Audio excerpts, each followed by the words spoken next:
Adventures in Time and Space, transcribed in future tense. Dimension X.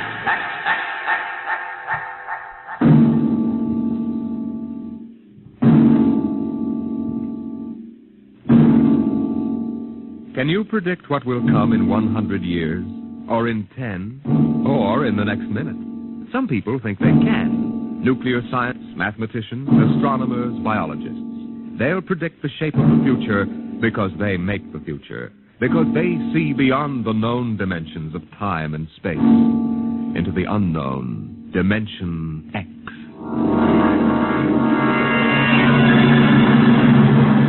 We go ahead now in time to 1965. We're on a vast concrete runway set in the desert of the Southwest. A giant metal ship stands before us, prow pointed for the stars. And in 5 minutes, the signal will flash, and it will tear up through the atmosphere to the outer limits. Attention. Clear field for takeoff. Clear field. 5 minutes, Steve. For takeoff. Warm her up, Charlie. I want to go over procedure again, Steve. Don't worry, I got it straight. You just make sure. Okay. I take her up on jets to 50,000, then I cut in the rocket. No lower, or your tail blast will burn out 3 counties. I climb 4 minutes on rockets, then start maneuver tests. Remember that, no more than 4 minutes. Right. This ship isn't like those strato rockets you've been testing. She's the first one built for outer space. If she works, she can go clear to the moon. If I'd have known that, I'd have brought my toothbrush. No, not this trip. Now get this, Steve. You've got power there to clear the Earth's gravitational field. But remember, after you cut in the rockets, you've only got 10 minutes fuel. If you go beyond the outer limit and don't save fuel for the return... I know, I won't get down again. That's right, Steve. You'll drift off into space. Get that now. 10 minutes fuel. Gotcha. Now, as far as I'm concerned, this project is a lot more important than that cosmic ray bomb they're testing out in the Pacific tonight. Well, the Security Commission brass doesn't think so. I don't see any undersecretaries under anything. Don't worry. In the long run, our ship will make the CR bomb back-page stuff. But in the meantime, it's just as dangerous. Remember, half the principles in this ship are pure theory, Steve. Slide rule stuff. If anything goes wrong, we may have to scrape you off the landscape with a soup spoon. You have a charming sense of humor. And here's what I'm getting at. We're risking your neck in this test. If anything blows, we don't want to have the next man pull the same boner. I know, Hank. So keep your mic open and keep talking. If anything goes wrong, we want to know exactly why. And we won't be able to ask you. Let us know before you pull every switch. Before you do anything. You got that? Yeah. Even if you only have to blow your nose. All right, get those fuel lines away. Okay, Mr. Groves. Well, I guess that's about all, Steve. Hey, that reminds me. Look, if Mary calls, I'm just up on a milk run. I didn't tell her today was it. How is she? She's okay, but she's due about now, and I don't want her to be nervous. Hey, I didn't know the baby was that close. Yeah? Steve, I really ought to be sending a single man on this job. What, and cut me out of a soft paycheck? Forget it, Hank. You know you can't get anybody else who can take 15 G's acceleration when those rockets cut in. Yeah, I know. It's time, Steve. Yeah. Well, see you later. Don't worry, Hank. I'll sweat for both of us. Button her up, Charlie. So long, Hank. So long. We'll give you the light from control.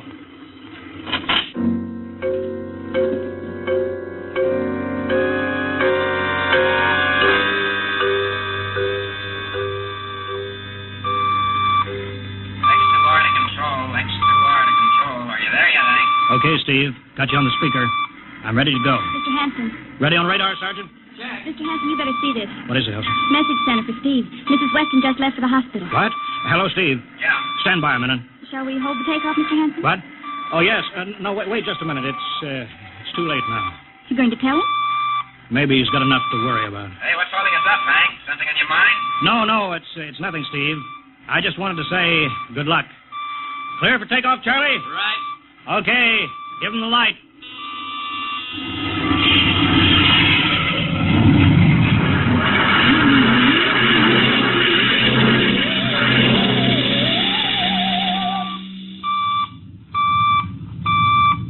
All right, Steve, I'm reading you clear. 20,000. Airspeed 600. She's running fine. Soundproofing works. There's a third-degree waiver in the AGY pressure. Got that, Charlie? Check. Dead center on radar, Mr. Hanson. 50,000 now. Cutting out the port jet. Now the starboard. Off jet. Airspeed dropping. Opening the rocket ports. Switch fuel, Charlie. Oxy alcohol, pressure is 350. All right, now I'm advancing the ignition key. Here goes rocket one.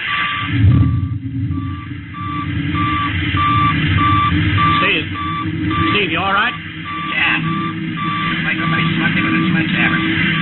Airspeed now 1,200. Here goes number two.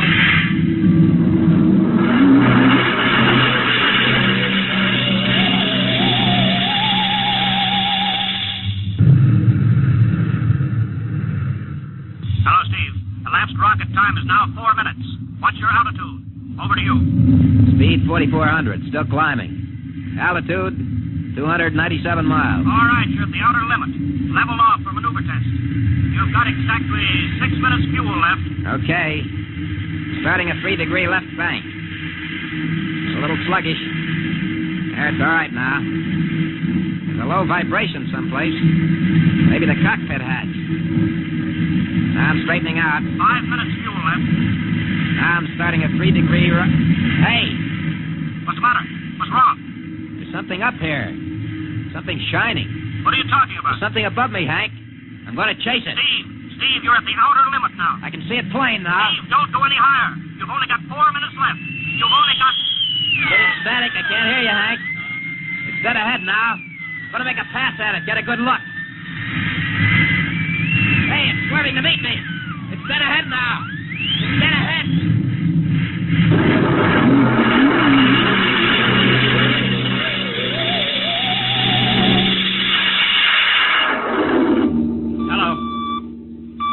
Hello, Steve. Steve, come in. 9 minutes fuel gone. Still no sign on radar. Hello, Steve. Steve, what's happened? Charlie, get out the crash squad. Tell the Army squadron to alert their search planes. Right. 9.5 minutes gone. Hello, Steve. Squadron. What's happened? Who the devil is it? Charlie, Hello. for Mr. Hanson. Come in, Steve. We need a search squadron. Come in. No, Mr. Hanson's busy. Hello, Steve. 10 minutes, Mr. Hanson. That's the end of his fuel.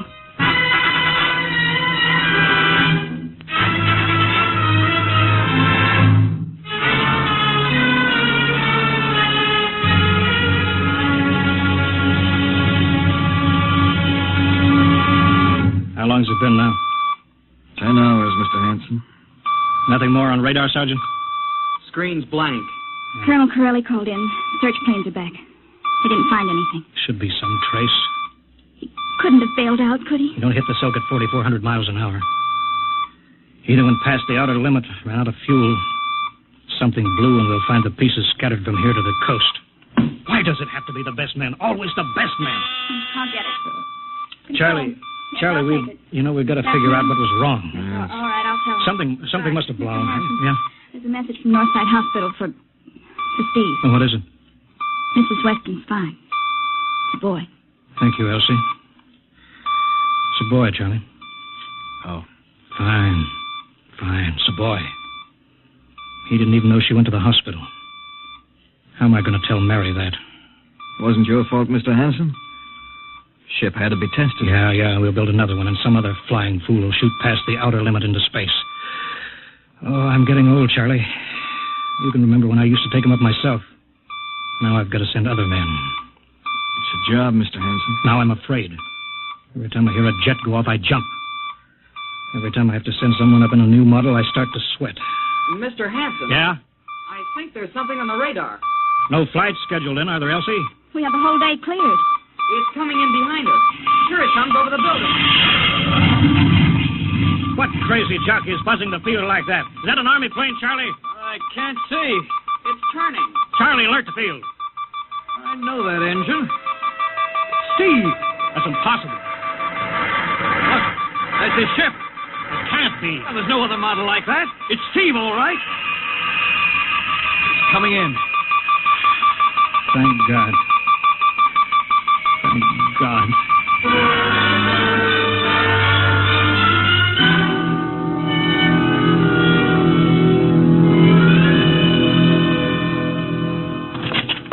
All right, sit down, Steve. The quicker we get this done, the quicker you get over to see Mary and the baby. Hank. Elsie, give the order to check and refuel the rockets. I don't want anybody in here till I get Steve's reports. Bury any calls. All right, let's have it. What the devil happened to you? Hank, does that cosmic ray bomb still go off tonight? What are you talking about? Straighten out, Steve. Where you been for the last 10 hours? Listen, Hank, there's something more important. Come on. I've got to get a report on the screen to Washington, so let's have it. I've got to know how you stretched 10 minutes fuel to keep you in the air for 10 hours. Now, one thing before I talk. Look, have the Steve. Geiger men run over the ship before they refuel. What'd you run into? So help me, Hank, I don't know. But we better check and make sure it isn't radioactive. Elsie, add a Geiger report on the standard check. Steve, maybe we better have the doc look you over, too. No, I'll be all right. They said I'd be all right. They? Look, son, I know you've had a tough time, but we've had this field on the alert for 10 hours. One of the Army boys cracked up looking for you, and he's hurt bad. So let's have the story. Let's have it straight. I don't know how to tell you. Hank, I saw something up there. At 300 miles? I chased something up there, Hank, and I caught it. Now, don't hand me that, Listen, Steve. I was cruising along, just starting the right bank, when I spotted something. It must have been going about half my speed. It was egg-shaped and smooth. I made a pass at it, and I was coming back for another, and then there was a humming sound. Humming? A sort of vibration. And I blacked out. I was headed straight for it at 4,400 miles an hour. I thought it was going to be the biggest smash since Hiroshima, and I guess they were drinking that bottle. Never mind that, Steve. What happened? I came to inside their ship. Uh-huh. Steve, this whole thing has been a devil of a strain on you. I'm going to call Major Donaldson from the Army base. Ask him to sit in. The psychiatrist? Yeah, that's a good idea. Let him run his tests. He'll tell you I'm not kidding. Because, Hank, unless I miss my guess, I've just been tipped off to the way the world ends.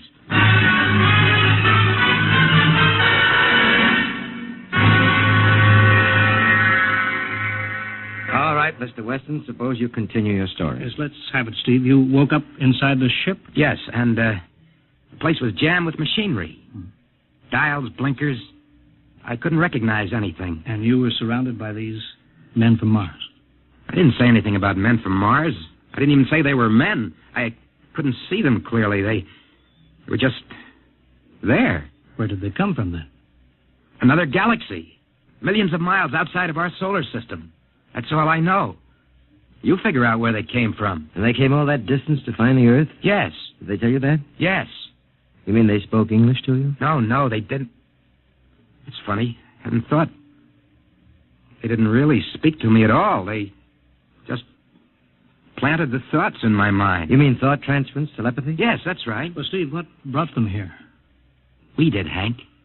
We rang their bell. We brought them in. Well, how? With our atomic explosions. Hank, that's why you've got to stop that bomb test tonight. I'll give up. Look, you've got to believe me, Hank. Oh, how can I make you understand? Maybe I can help, Mr. Weston. Would you submit to narcopsychometry? What's that?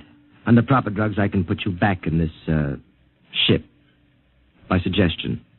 Then we can get a playback record of your memory pattern on the audio circuit. And how long will that take? Half an hour. We'll have to go over to the lab. Will you believe me if it checks? It will give us an accurate memory picture of what your mind reports. All right, let's go. Hank, you got to believe me. We haven't got much time.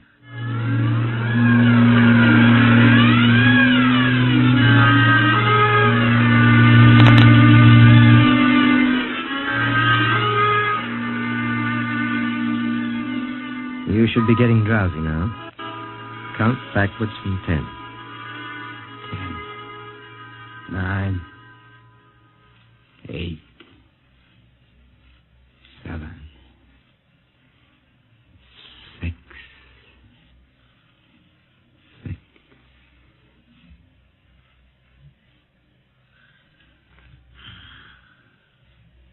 He's under. Now we attach the head plate electrodes. The cortical pickup.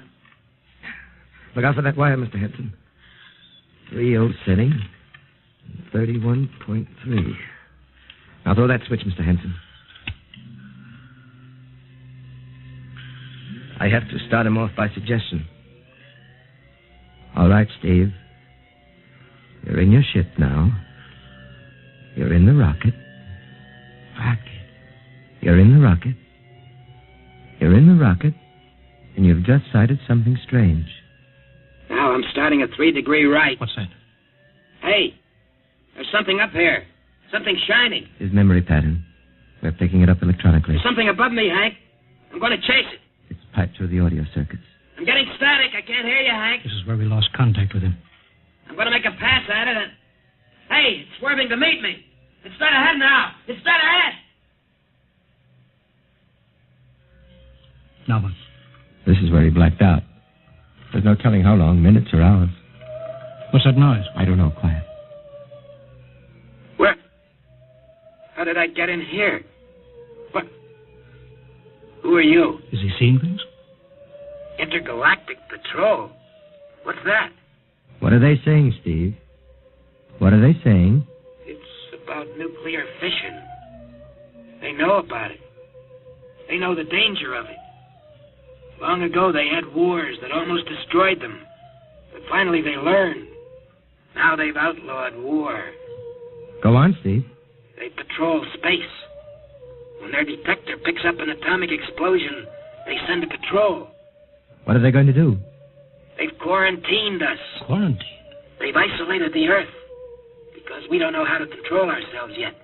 Until we learn, we'll be a menace to the whole universe. What is this nonsense? Quiet. How are they going to do it, Steve? They've spread a layer out here of... I don't know how to call it. All around the Earth. It's miles deep. When there's an atomic explosion on Earth, the radioactive particles will drift up to this layer and set off a chain reaction. It'll go around the world in microseconds.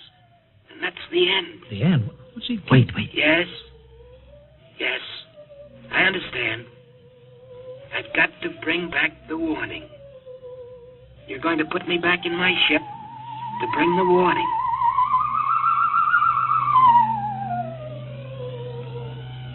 Now what? Blacked out again. I guess that's all. What does all that mean? It's what he remembers. You don't think that really happened? No. Narcopsychometry circuits produce what he remembers. It just means that Steve believes this happened. I don't like to see this. I've seen too many top pilots snap. Steve is the best I've known. How bad do you think he is? Frankly, outside of the presence of this well-organized hallucination, there's no sign of unbalance. May not be too serious.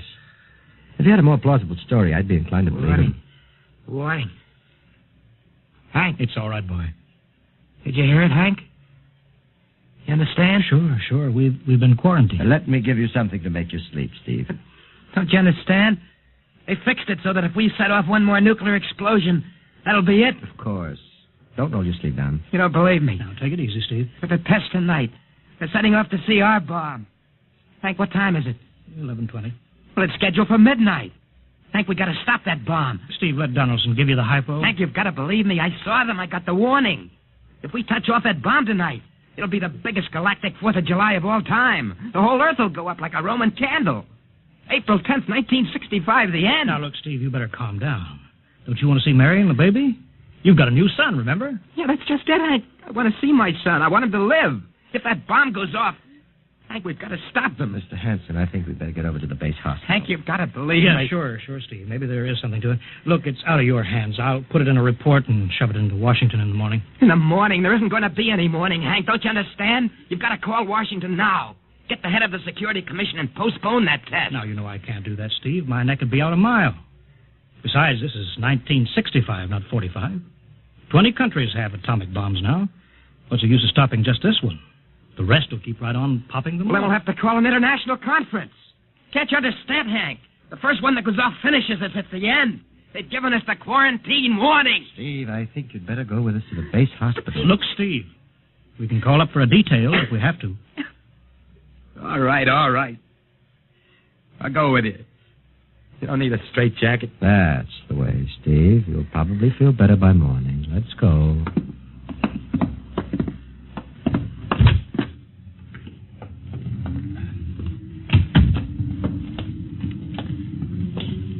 Well, Steve, tomorrow I'll drive you over to the hospital to see Mary and the kid. Sure. Look at the ship under the floodlights. Pretty, huh? You'll be flying her again soon, don't you worry. Yeah, I guess so. What you doing out in the line? They refuel her? Yeah, we got Clausewitz coming in tomorrow from Denver for another test. Figure we give you a day off. That's good. That's... Why? Steve, come back. Come on, Donaldson. Steve, wait. He's heading for the rocket. Look, there he goes up. That crazy fool. We can't get at him now. That covers armor glass. He's waving. Yeah, towards control. It's the radio. He needs the radio. Come on.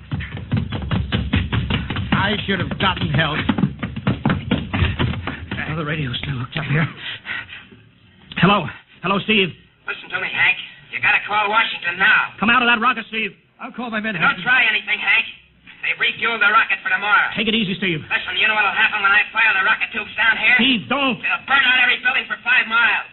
All of us in one big blast. Steve, what do you want? You've got to stop that bomb. You got to call Washington right now. They won't believe me. You make that call or I cut in the rocket. Now, I mean it, Hank. Now, hook my screen to yours in parallel. I want to see exactly what you're doing. All right. Just don't fire those rockets. Get going, Hank. You got 12 minutes to make that call and stop that bomb. All right, I'm making the parallel hookup right now. Donaldson, you think he'll really blast? I don't know. Up to now, I'd almost say he was normal, but now he's liable to do anything, Hanson. Steve, there, you getting it on your screen? Yeah. Now, put that call through. All right. Operator, Visit screen to Washington. the visit-screen circuits are busy, sir. They'll try again in half an hour. This is Security Commission priority. Break in, get me a line. Yes, sir. Just a moment, please. 10 minutes, Hank. Listen, Steve, I'm trying. We're ready to take your call, sir. Washington, Security Commission 3, this is urgent. I want Undersecretary Herbert Ames. Washington 3. 1 moment, please. Hurry, will you? 1 moment, please. What time is it, Donaldson? 11:51. Do you think he'll fire those rockets? He might. Washington, Visit screen 3, Mr. Herbert Ames, please. that is a coded exchange. I cannot accept your call without clearance. Get it through, Hank. Listen, Washington, put it through. This is Mr. Hanson at San Marco Air Base. This is a priority call. I'm coded. 1 moment, please. I will check your code number. Get that through, Hank, and that bomb goes off at 12. Will you be reasonable, Steve? Your call has cleared, San Marco. Washington, visit screen 3. Herbert Ames, please. Security Commission Ames. Listen, Ames. Hello, Hank. Ames, you got to get me to the chief. Are you kidding? He's at the test control room. Yes, I know, but get him for me. What's up? You look lousy. Or is it a bad circuit? There's no time. I've got to get him before the test. It's about the CR bomb. I can't take that responsibility. Get that through, Hank, or I flag. Hey, what's going on there? Ames, my project has a high enough rating. This is a priority A call. What? Okay, it's your neck. I'll try to get him for you. He's in the control room, so you'll have to switch off your screen and speaker and go on earphones. Too much going on in there. Security ruling. You hear that, Steve? I've got to cut the incoming screen. All right, but don't try anything. 8 minutes, Hank. Hello? What? You got him, Hank? Yes. This is Hanson at San Marco. No, sir. Priority A request to cancel the bomb test. No, I'm serious. This is deadly serious. We sent the X-2 JTR up today to the outer limit. We uncovered evidence. Yes, on the automatic instruments. What's that? No, possible chain reaction. No, I can't tell you the whole story. There isn't time here. Yes, I'll bring the readings into Washington in the morning. You've got to postpone the test till you see them. Look, I've worked on contracts with the Commission for 10 years. Yes, I have complete confidence in my information. You can record that. All right, I'll call you back immediately. Bye. Hank? He's agreed to cancel, Steve. The bomb won't go off. All right, boy. You can come down out of that ship.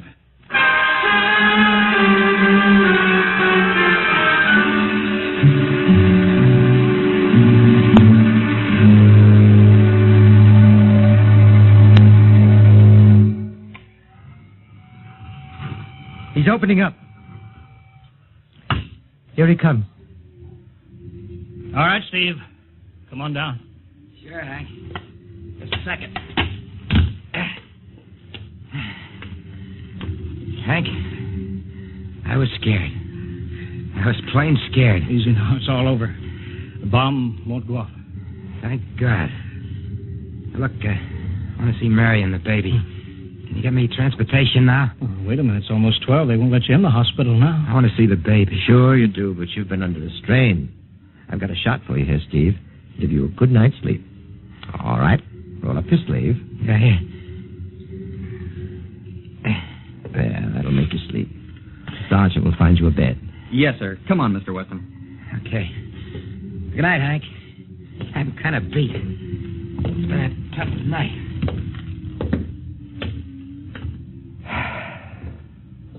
It sure has. I thought for a minute he was going to blast those rockets and send us all to Kingdom Come. Yeah.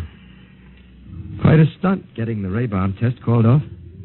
It isn't called off. But the chief said... Ames couldn't get the chief. I was talking to a dead circuit. Bomb goes off in a couple of minutes. Oh. Poor Steve.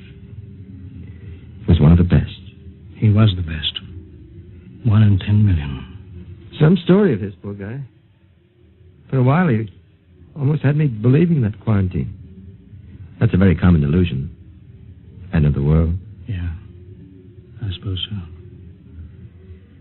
Ah, it's a nice night. Never saw the stars so bright. We better be getting in. That wind is cold. Well, the bomb goes off in 30 seconds. Poor Steve. You know, Hanson, there's just one thing. Yeah? It's outside my field, but I'm curious. How did he keep that ship in the air for 10 hours with only 10 minutes fuel?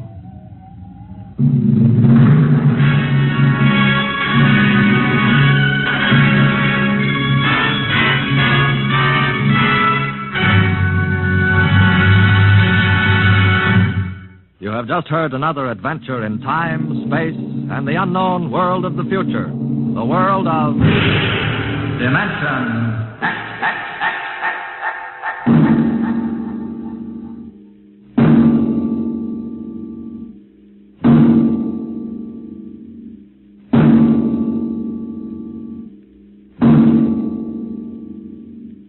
Next week, a star of the future appearing on the program of the future, Dimension X. Next week, Miss Nancy Olson, the talented young actress whose performance in Sunset Boulevard marks her as one of Hollywood's most promising young actresses, becomes the first of a group of rising young artists of stage and screen who have been invited to make an appearance in this series. So listen then for Hello Tomorrow, starring Nancy Olson on Dimension X.